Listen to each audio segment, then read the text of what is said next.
উদুপি শ্রীকৃষ্ণ মঠে লক্ষ্যকণ্ঠ গীতাপাঠ অনুষ্ঠানে যোগ দিয়ে নয়া ভারতের শক্তি ও সংকল্পের কথা তুলে ধরলেন প্রধানমন্ত্রী নরেন্দ্র মোদী।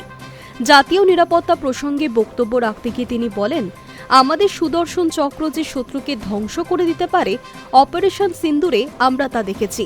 প্রধানমন্ত্রীর অভিযোগ, আগে এমন সন্ত্রাস হানার পরে সরকার প্রায় কিছুই করত না, কিন্তু এ হলো নতুন ভারত, যে ভারত কখনো মাথা নত করেনি।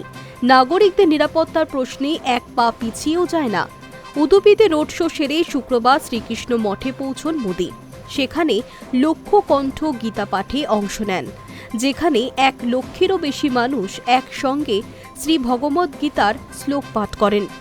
স্কুল কলেজের ছাত্রছাত্রী, সন্ন্যাসী, গবেষক, সাধারণ মানুষ সবার অংশগ্রহণে গীতা পাঠের সেই দৃশ্য দেখে আবেগপ্রবণ হয়ে পড়েন প্রধানমন্ত্রী। মঠে তিনি উদ্বোধন করেন সোনালী ছাউনি দেওয়া কনক কাবচ ও সুবর্ণ তীর্থ মণ্ডপ।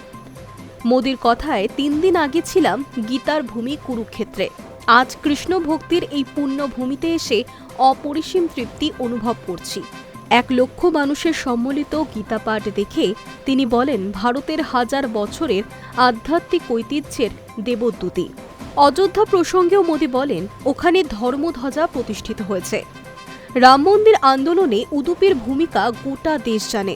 একই সঙ্গে তিনি স্মরণ করিয়ে দেন, উদুপি একসময় জনসংঘ ও বিজেপির গুড গভর্নেন্স মডেলের ভিত্তি স্থাপন করেছিল। অর্থনীতিকে শক্তিশালী করতে ভোকাল ফর লোকালের ডাক দেন তিনি। শেষে মোদীর বক্তব্য, গীতার বাণী শুধু ব্যক্তিকে পথ দেখায় না, দেশের নীতি নির্ধারণেও আলোকস্তম্ভের কাজ করে। Hi News network.